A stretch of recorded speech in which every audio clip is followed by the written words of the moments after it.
उत्तराखंड विधानसभा का मानसून सत्र शुरू। उत्तर प्रदेश के पूर्व सीएम समेत दिवंगत नेताओं को दी श्रद्धांजलि। सत्ता पक्ष और विपक्ष के सभी विधायक उपस्थित। उत्तराखंड में आम आदमी पार्टी के लगाए होर्डिंग पर पुष्कर धामी सरकार की कार्रवाई। देहरादून में एफआईआर दर्ज। आपने कहा हमारे खिलाफ राजनीतिक षड्यंत्र। तालिबान संकट पर फफक पड़े अफगानिस्तान से लौटे दून वासी। कहा पाकिस्तान के लोगों ने प्रताड़ित करने की कोशिश की। उत्तराखंड में आज बनेगा कोविड टीकाकरण का नया रिकॉर्ड। 2 लाख लोगों को टीका लगाने का लक्ष्य।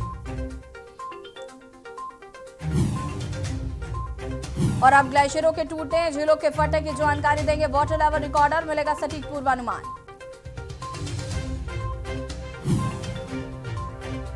उत्तराखंड में चीन सीमा को जोड़ने वाला मलारी हाईवे 10वें दिन भी बंद। 7 जिलों में भारी बारिश की संभावना। आप देख रहे हैं के न्यूज, खबरों का सारथी। नमस्कार, खबर उत्तराखंड में आप सभी का स्वागत है। मैं हूं आपके साथ यशी शुक्ला। देहरादून से आपको खबर बता देते हैं। उत्तराखंड विधानसभा का मानसून सत्र आज से शुरू।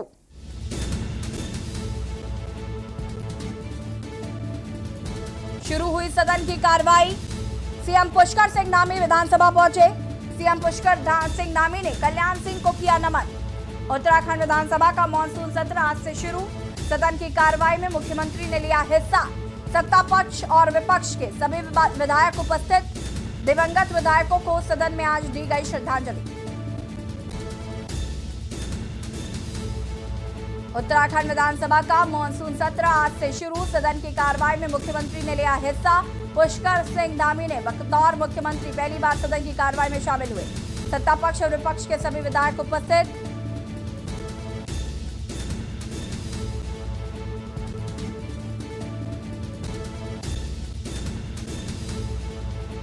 देहरादून से खबर। उत्तराखंड विधानसभा का मानसून सत्र आज से शुरू हुई सदन की कार्रवाई।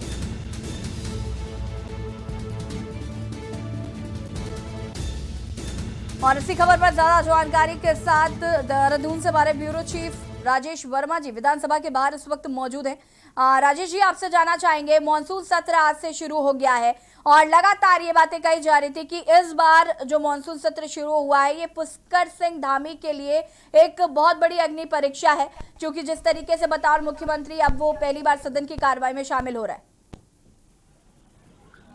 बिल्कुल यशी, क्योंकि जो आज पहला दिन है, ये 5 दिवसीय मानसून सत्र की जो शुरुआत है वो आज से हो चुकी है। और आज जो है पूरे दिन भर जो है शोक जो है वो मनाया गया, क्योंकि जिस तरीके से जो दिवंगत थे, जो अभी तक कोरोना काल में जो विधायक थे, मंत्री थे, या तमाम जो अपने जो इस समय विधानसभा सत्र में नहीं रहे, तो उन लोगों को जो है एक श्रद्धांजलि जो है वो सरकार ने, या तमाम जो विधानसभा में जितने भी सदस्य थे सभी लोगों ने उनको आज श्रद्धांजलि दी। और कहीं ना कहीं जो शुरुआत है अब जो अगले 4 दिन जो है विधानसभा सत्र को लेकर के जो बाकी रह गए हैं, तो उसमें कहीं ना कहीं एक रणनीति जो है एक बड़ी जो है विपक्ष ने बना रखी है। और लगातार जो महंगाई के मुद्दे ऐसे हैं, देवस्थानम बोर्ड के जो मुद्दा है, और तमाम ऐसे मुद्दे हैं जिनको लेकर के जो है सरकार के खिलाफ जो है एक घेराबंदी का काम जो है वो विपक्ष ने बना लिया है। और लगातार जिस तरीके से हमने बताया भी है कि इस बार जो है पहला जो मुख्यमंत्री बनने के बाद जो है पहला मानसून सत्र जो है विधानसभा का जो है वो पुष्कर सिंह धामी के लिए है, तो कहीं ना कहीं एक बड़ी चुनौती जो है इस बार रहेगी। हालांकि वो आज नेता प्रतिपक्ष जो है प्रीतम सिंह जी से उन्होंने मुलाकात की, उनको बुके देकर के उनका स्वागत किया, अभिनंदन किया, और साथ में एक आग्रह किया कि जिस तरीके से जो आम जनता है, जिनके कामों को लेकर, जिनके जो आगे जिस तरीके से विधानसभा में जो चर्चा होनी चाहिए, तमाम चीजों को लेकर के जो है वो आज जो है आगे जो सदन की कार्रवाई है उसमें जो है सरकार का साथ दे। तो कहीं ना कहीं एक जो है एक बड़ी रणनीति जो है वो चारों तरफ से बनाई गई है। लेकिन एक कहा जा सकता है कि जो विधानसभा सत्र होगा अब आगे जो 4 दिन रह गए हैं शेष, उसमें जो है कहीं ना कहीं जो है एक बड़ी चुनौती जो है वो पुष्कर सिंह धामी के लिए बन सकती है। बिल्कुल राजेश जी, यहाँ पर एक बड़ा सवाल विपक्षों के लिए भी है, क्योंकि विपक्ष जिस तरीके से सरकार पर हमलावर हो रहा है लगातार, चाहे बढ़ती हुई महंगाई को लेकर हो, लेकिन कहीं ना कहीं इनमें सबसे बड़ा विपक्ष का जो मुद्दा नजर आ रहा है वो सरकार को 3 मुख्यमंत्री बदलने को लेकर लगातार किया जा रहा है। तो क्या विपक्ष जनहित के मुद्दे भी उठाएगा, जो और तमाम समस्याएं हैं उन पर बात करेगा, या अभी भी उनकी सुई सिर्फ 3 मुख्यमंत्री बदलने पर ही अटकी हुई है?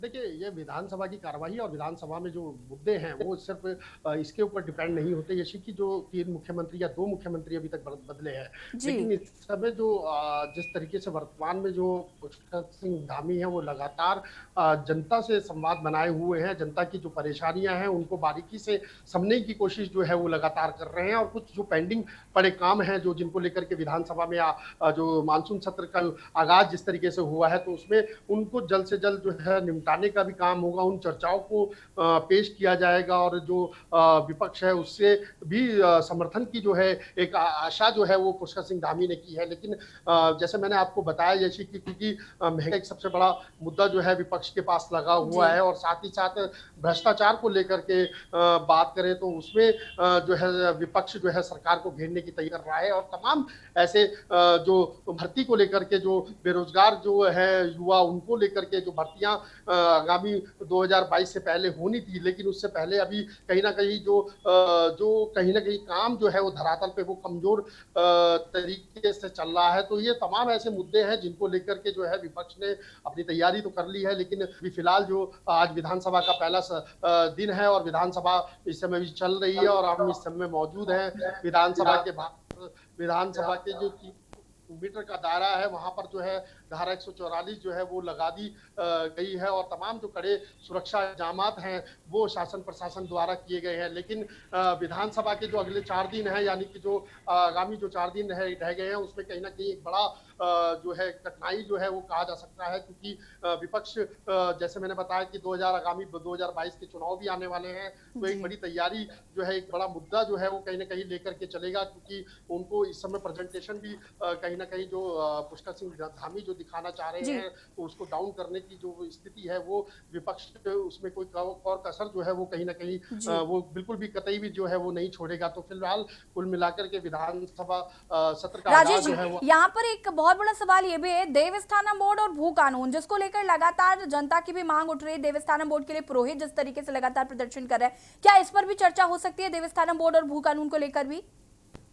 बिल्कुल, इसमें कोई दो राय नहीं है कि देवस्थानम बोर्ड जो है सबसे बड़ा चर्चा का इस समय विषय है, और चर्चा उसमें लगातार जिस तरीके से तीर्थ पुरोहित है, चारों धामों की बात करें, जैसे केदारनाथ की बात करें, बद्रीनाथ जी की बात करें, गंगोत्री यमुनोत्री की बात करें, तो 4 धाम में तमाम जो साधु संत हैं वो जो हक हकूकधारी हैं, जो तीर्थ पुरोहित है वो लगातार अपने धरने प्रदर्शन पे जो है वो लगातार देवस्थानम बोर्ड को भंग करने की मांग को लेकर के लगातार जो है वहां पर मोर्चा बनाए हुए हैं। तो कहीं ना कहीं एक बड़ी चुनौती जो है देवस्थानम बोर्ड लेकर के जो स्वाभाविक सी बात है कि पुष्कर सिंह धामी के सामने रहेगी, और ये एक बड़ा मुद्दा जो है वो कहीं ना कहीं विपक्ष के सामने है, क्योंकि विपक्ष अपनी तैयारी करके बैठा है। तो कहीं ना कहीं सरकार को जिस तरीके जो तमाम साथ में जो बेरोजगारी का मुद्दा बताया वो भी एक महत्वपूर्ण है, और साथ में भू कानून को लेकर के जिस तरीके से प्रदेश में एक बारी दोबारा जो है मांग उठ चुकी है, तो कहीं ना कहीं एक बड़ा राजेश जी बिल्कुल कहीं ना कहीं अब ये देखना होगा क्या इन मुद्दों पर भी बात होती है, क्या कुछ कानून बनता है। फिलहाल आपका बहुत बहुत शुक्रिया तमाम जानकारी देने के लिए। सीएम पुष्कर सिंह धामी विधानसभा पहुंच चुके हैं और वहां पर कार्रवाई सदन की शुरू भी हो चुकी है। उत्तराखंड विधानसभा का मानसून सत्र शुरू हो चुका है। विपक्ष ने रणनीति तैयार कर ली है, चूंकि 2022 में विधानसभा चुनाव भी होने, ऐसे में विपक्ष कोई कमी नहीं छोड़ना चाहता है, और कहीं ना कहीं सरकार ने पुष्कर सिंह धामी ने खुद माफ कीजिएगा, पुष्कर सिंह धामी ने खुद ये बात कही थी, अपील की थी विपक्षियों से कि शांतिपूर्वक सदन की कार्रवाई को चलने दिया जाए और जो समस्याएं हैं उनको शांतिपूर्वक तरीके से रखा जाए। और अब बढ़ेंगे खबरों में। मंगलौर कांग्रेस अब देश को में बढ़ती महंगाई को लेकर मंगलौर में आने वाली 25 अगस्त को एक विशाल रैली निकालकर भाजपा सरकार का विरोध किया जाएगा। रैली के माध्यम से देश में बढ़ती बेरोजगारी और बढ़ती महंगाई को लेकर आसपास के सभी क्षेत्रों के लोगों को सम्मिलित कर यह रैली निकाली जाएगी। पूर्व राज्य मंत्री व वरिष्ठ कांग्रेस नेता चौधरी आदित्य राणा ने पत्रकारों को बताया कि मंगलौर विधानसभा से युवा मांगे रोजगार नाम से रैली निकालकर प्रदर्शन किया जाएगा।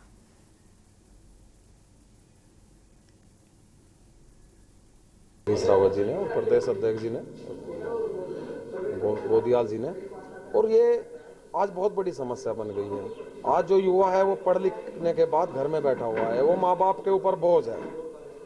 ये जो बड़ी बड़ी बातें करते थे कि दुगनी आय कर देंगे, रोजगार इतने देंगे, ये सरकार जो है बिल्कुल, चाहे सेंटर में हो चाहे प्रदेश में हो, ये फ्लॉप हुई है, साबित हुई है।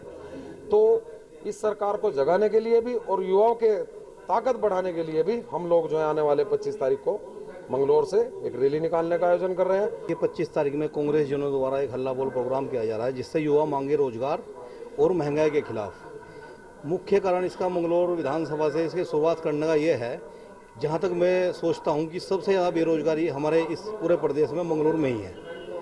तो इससे बेहतर विकल्प हमारे पास हो नहीं सकता था। तो और बॉर्डर से लगा हुआ क्षेत्र है हमारा यूपी से, तो हम इसलिए ये प्रोग्राम की शुरुआत मंगलौर से ही कर रहे हैं। देहरादून में कोरोना से बचाव के लिए राजधानी देहरादून में वृहद टीकाकरण कार्यक्रम की शुरुआत हुई। वहीं राजीव नगर देहरादून में टीकाकरण कार्यक्रम का आयोजन किया गया।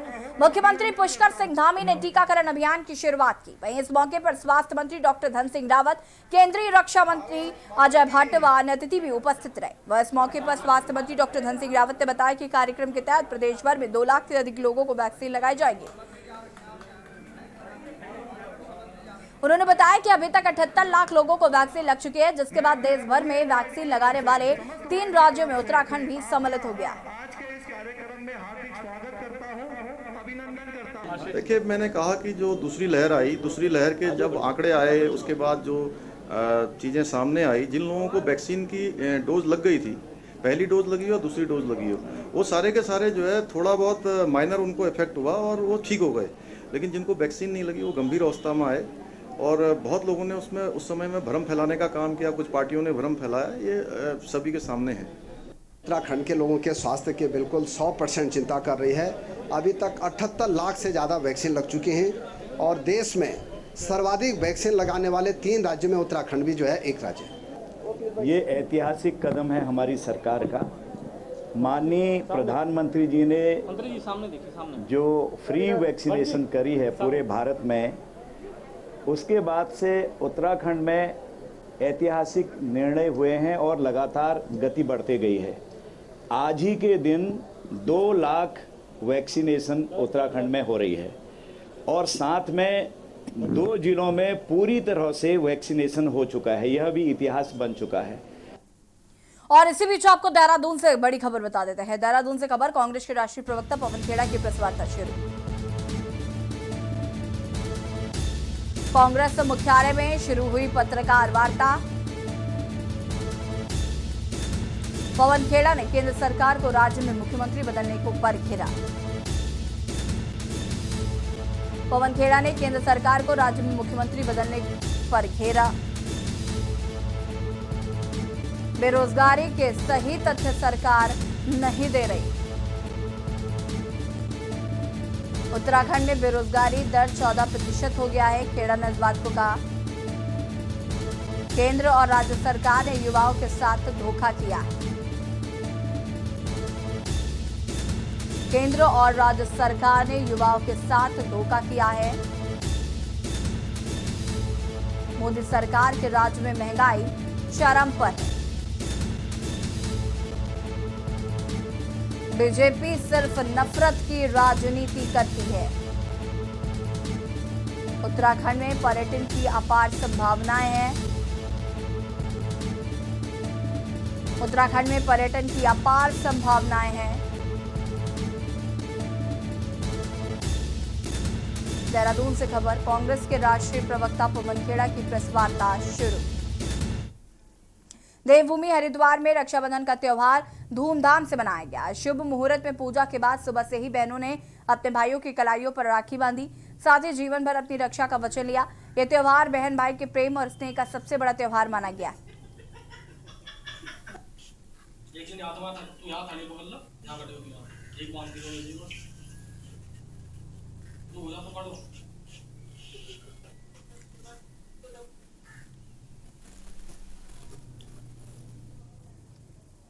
उत्तराखंड विधानसभा अध्यक्ष प्रेमचंद अग्रवाल ने रक्षाबंधन के पावन पर्व पर डोईवाला में अपनी बहन के घर पहुंचकर रक्षा सूत्र बंधवाया और इस अवसर पर अग्रवाल ने बहन की सुख समृद्धि की कामना की। साथ ही प्रदेश के सभी बहनों को रक्षाबंधन की हार्दिक शुभकामनाएं दी।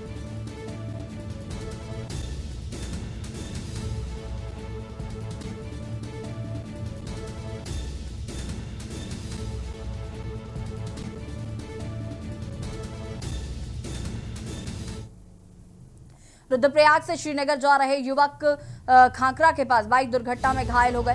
दोनों युवकों को घायल अवस्था में डीडीआरएफ, एसडीआरएफ और पुलिस द्वारा रेस्क्यू कर 108 की मदद से बेस अस्पताल श्रीनगर पहुंचा दिया गया। बताया जा रहा है कि दोनों युवक रुद्रप्रयाग से पेपर देने श्रीनगर जा रहे थे। जानकारी के मुताबिक युवक रविवार को अपराह्न बाइक से श्रीनगर की ओर जा रहा था।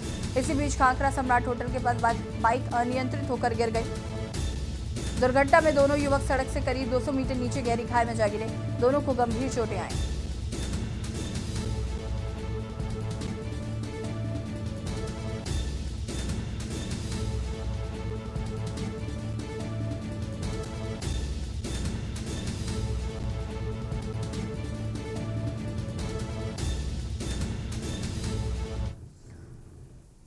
रुद्रप्रयाग में केदार धाम में हर साल की तरह इस बार भी रक्षाबंधन से पूर्व रात्रि को अन्नकूट पर्व धूमधाम से मनाया गया। इस दौरान कोविड गाइडलाइन का पूरी तरह से पालन किया गया।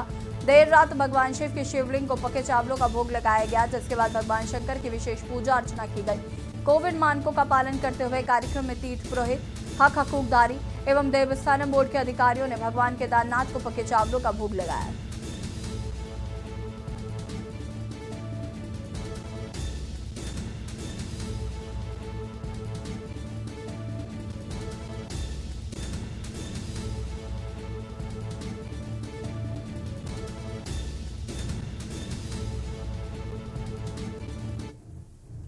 और खबर काशीपुर से है, जहां पर कोरोना काल में मरीजों से सरकारी मूल्य से अधिक की वसूली करने वाले निजी अस्पतालों द्वारा अब तक मरीजों का लाखों रुपए वापस कर दिया गया है। प्रशासन की मदद से इस पूरी कार्रवाई को अंजाम दिया गया है और जिन मरीजों से अधिक शुल्क वसूला गया था उनका लौटना शुरू कर दिया गया है।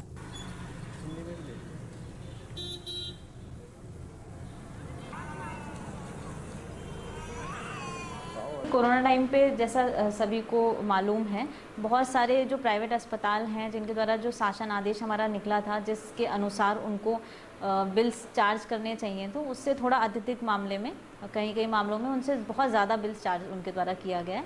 तो कुछ जैसे उजाला हॉस्पिटल से एक ओमकार जी हैं, उनका 1,44,471 का जो बिल है वो एक्स्ट्रा पाया गया, जो उनको हम लोगों ने लिखा है वसूलने के लिए।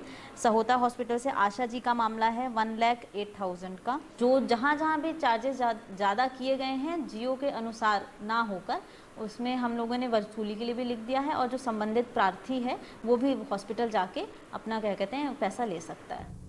और खबर लक्सर से है, जहाँ पर एसटीएफ के एंटी ड्रग स्क्वाड दल को बड़ी सफलता मिली है।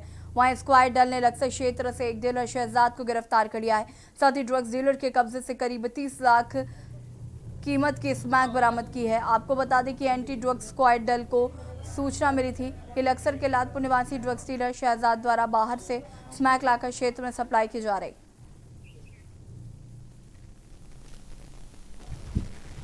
चलो ये करके देंगे।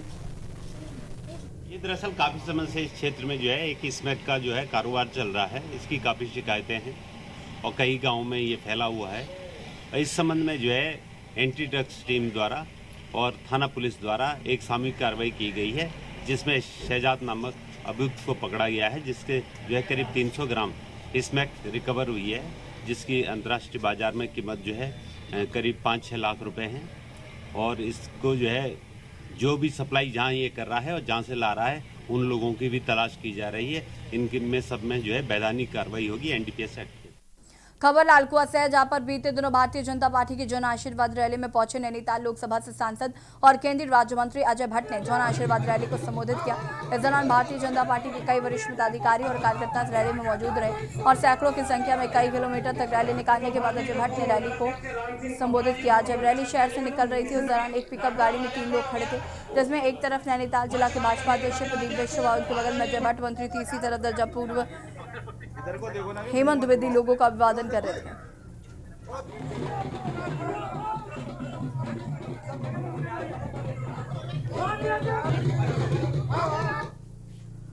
रुद्रप्रयाग के गांव लिस्वालाटा आज भी आधारभूत सुविधा से कोसों दूर है। यहां पर संचार और बिजली जैसी बुनियादी जरूरतें तक ग्रामीणों के नसीब में नहीं है। स्थानीय ग्रामीण शासन प्रशासन के चक्कर काटते काटते थक चुके हैं। मयाली रड्ढा बुटमा के खलियाण और रणधार के बीच से एक सड़क लिस्वालाटा के लिए काटती है, जिसमें करीब 2 किलोमीटर लंबी सड़क पर सिर्फ 100 मीटर की डामर बिछाई गई है। वहीं भी गांव के निकट 200 मीटर के अलावा पूरी सड़क कच्ची है। सड़क पर चलना किसी जोखिम से कम नहीं है। रसवालटा गांव के किनगोनिया तोक में आज तक बिजली का करंट नहीं दौड़ पाया है। रसवालटा में एक खेल मैदान का निर्माण होना था, लेकिन उस पर भी आज तक काम नहीं हुआ है। ऐसे में ग्रामीण खुद को ठगा हुआ महसूस करते हैं।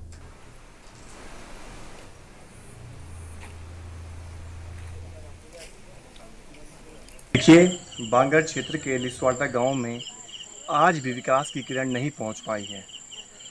इस गांव का एक तोक है किनगोरिया, जहां आज भी बिजली का करंट नहीं दौड़ पाया है। लंबे समय से स्थानीय लोग बिजली की लाइन यहां बिछाने की मांग कर रहे हैं, लेकिन कोई सुनने को तैयार नहीं है।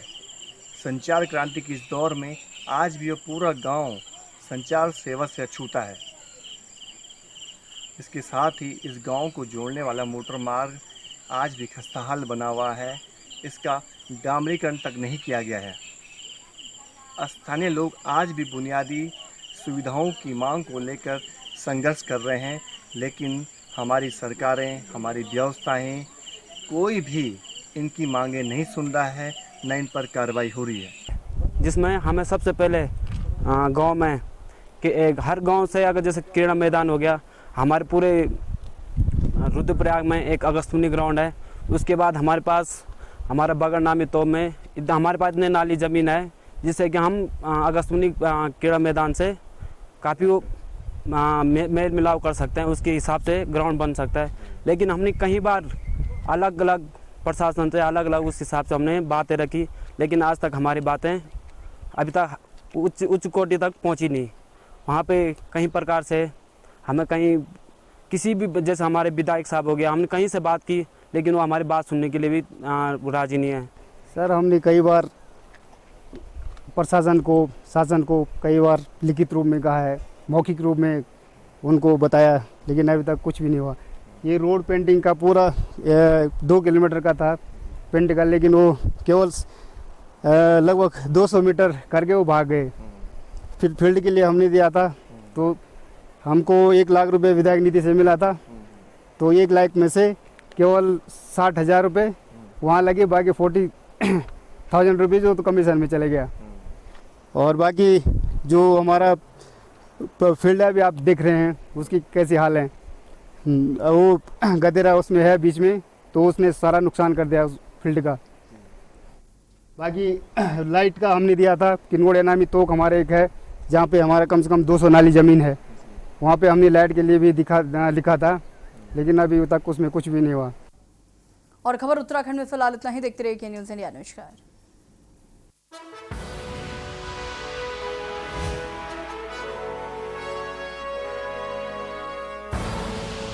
आप देख रहे हैं के न्यूज़, खबरों का सारथी। सुबह के लिए उड़ चला गैरों की ज़मीं पर, खुशबू अपने पन की ढूंढता।